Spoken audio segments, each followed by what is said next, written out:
Assalamualaikum warahmatullahi wabarakatuh. Selamat datang kembali lagi di channelnya Zul di PA Bata. Sekali lagi, bantu Kak Kodong, subscribe Kodong, like Kodong, share Kodong. Oke, Kodong, dadah!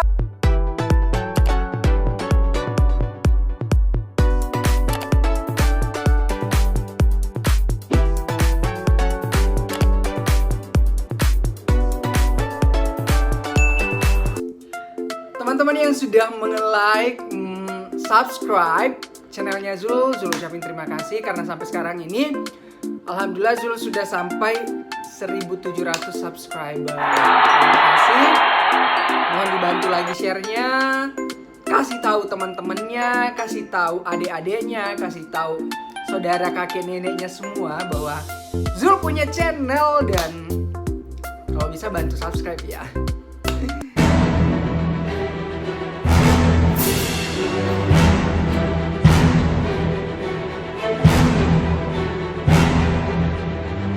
Nah, kebetulan hari ini Zul akan bahas Kebetulan Zul hari ini akan bahas tentang seputaran Islam di Jepang. Nah, Zul sendiri kan sebagai umat muslim di Jepang, terkadang juga orang Jepang ingin mengetahui Islam itu seperti apa sih? Nah, Zul di sini kasih materi bisa dibilang materi atau sedikit berbagi kepada teman-teman yang ingin ke Jepang atau punya teman orang Jepang atau punya saudara ipar orang Jepang dan ingin memberikan edukasi sedikit tentang Islam. Cekidot di sini Zul tempatnya. Hari ini Zul akan bahas tentang Isuramu ni suite. Iya, membahas sedikit, memberikan pemahaman sedikit seperti apa kita memberikan pemahaman kepada orang Jepang tentang agama Islam itu. Nah, kalau orang Jepang tanya, bisa nggak kasih saya sedikit tentang penjelasan Islam yang teman-teman harus tahu, yang teman-teman harus perkenalkan sama orang Jepangnya itu. Kita kan punya rukun Islam nih. Rukun Islam itu ada 5 kan.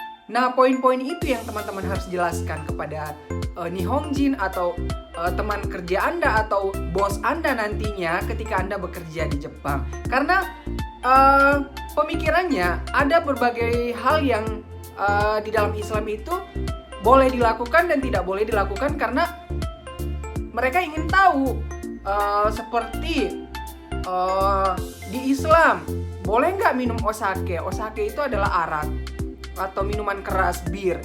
Kita harus jelaskan secara detail bahwa di dalam Islam itu hal seperti itu nggak boleh, walaupun ada yang namanya waruihito, orang buruk. Kemudian kadang juga mereka tanya, karena di Jepang kan kalau makanan semua itu ada mengandung ininya, butanikunya. Tidak semua sih, atau ada zat-zat atau ada bahan-bahan yang memang kita sebagai orang Islam nggak boleh makan. Bahan-bahan dari itu kita harus jelaskan kepada mereka. Nah, terutama lagi karena sekarang bulan puasa, Zul kerja dan Jepang juga itu sudah open minded, artinya pikirannya sudah mulai terbuka tentang agama Islam, apalagi yang namanya Ramadan. Ramadan mereka sudah tahu dan mereka ingin penjelasan di Ramadan itu seperti apa, Islam itu seperti apa. Baik, kita bahas satu-satu. Kita bahasnya rukun Islam aja ya, biar teman-teman gak pada bingung, biar nantinya ketika bekerja atau menjelaskan kepada teman atau siapa aja yang berhubungan dengan orang Jepang, kalian bisa tahu apa aja sih yang perlu dibahas. Nah, teman-teman, 5 rukun Islam itu bahasa Jepangnya adalah Gohashira atau Gogyo. Jadi teman-teman jelasin seperti ini kepada orang Jepangnya, Nihonjinnya. Musurimu ni naru ni wa kono Isuramu Kyoto no Gohashira o yaranai to ikemasen. Ada 5 rukun Islam yang harus kita jalankan. Yang pertama, tiada Tuhan selain Allah, Muhammad adalah utusan Allah. Arra igai no kami wa nasi. Muhammado wa arrano shito nari. Jadi artinya tiada Tuhan selain Allah, Muhammad adalah utusan Allah. Kemudian itu yang kedua, rehai. Nah teman-teman, rukun Islam yang kedua adalah sholat. Kalau selama ini kita taunya sholat itu dalam bahasa Jepangnya kadang kita sering gunakan oinori. Tetapi dalam bahasa Jepang ada loh bahasa Jepangnya. Sholat adalah bahasa Jepangnya rehai. Artinya melakukan penyembahan kepada Allah. Dan teman-teman, kalau sudah waktu sholat, teman-teman jelasin aja kepada mereka bahwa, atau ketika menjelaskan kepada mereka tentang rehai, sholat, bilang aja seperti ini. Isuramu kyoto dewa musurimu wa ichinichi gokai rehai ga gimu zukerarete imasu. Jadi dalam sehari itu orang Islam melakukan sholat 5 waktu. Dan tentunya selanjutnya teman-teman langsung bilang aja kakurehewa gofungkara jupung gurai made kakarimas. Apa ya? Melakukan sholat itu bisa menghabiskan waktu sekitar 5 sampai 10 menit. Jadi seperti itu. Teman-teman jelaskan poin kedua itu mengenai rehai, atau teman-teman biasa kenal juga dengan oinori. Nah, dan tentunya setelah teman-teman tahu bahasa Jepangnya sholat itu adalah rehai, tentunya kan dalam Islam dalam sehari itu kita melakukan 5 kali sholat dalam sehari semalam. Tentunya ada sholat subuh, terus ada duhur, asar, maghrib, dan isya. Nah dalam bahasa Jepangnya juga ternyata ada loh istilahnya dari sholat subuh, duhur, asar, kemudian maghrib, dan isya. Apa aja sih bahasa Jepangnya? Tentunya kita dari subuh dulu ya. Subuh itu yoake no rehai. Jadi kalau mau sholat subuh bilang aja yoake no rehai. Sholat subuh ya, yoake no rehai. Kemudian sholat duhur, shogo no rehai. Ya, itu sholat duhur, shogo no rehai. Teman-teman jelasin seperti itu bahwa 5 kali itu adalah yang pertama dari subuh, yoake no rehai. Kemudian sholat duhur, shogo no rehai. Kemudian yang ketiga, sholat asar, gogo no rehai. Ya gogo dilaksanakan di setelah ini siang kan. Terus yang keempat, sholat maghrib ya, nichibotsu go no rehai. Nichibotsu berarti setelah tenggelamnya matahari. Nichibotsu go no rehai. Itu adalah sholat maghrib. Kemudian yang kelima, sholat isya. Isya kan dilakukan pada malam nih. Jadi kita pakai aja nih, istilahnya ada yoru no rehai. Yoru no rehai. Jadi yang pertama sholat subuh, yoake no rehai. Kemudian yang kedua shogo no rehai, sholat duhur. Yang ketiga sholat asar, gogo no rehai. Kemudian yang keempat sholat maghrib, nichibotsu go no rehai. Kemudian yang kelima sholat isya, yoru no rehai. Oke teman-teman sampai sini udah paham kan?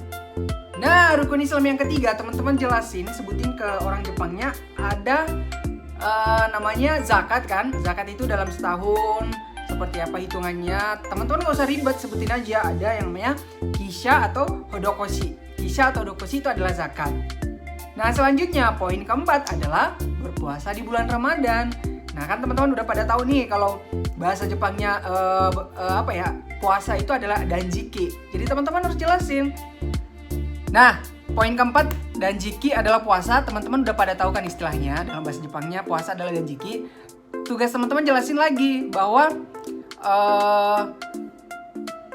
di puasa ini yang boleh dilakukan, ini yang tidak boleh dilakukan. Karena pikiran orang Jepang, mereka berpikir karena kita selama 30 hari dari pagi sampai malam besoknya, selama 30 hari tak ada aktivitas makan dan minum. Pikirannya begitu.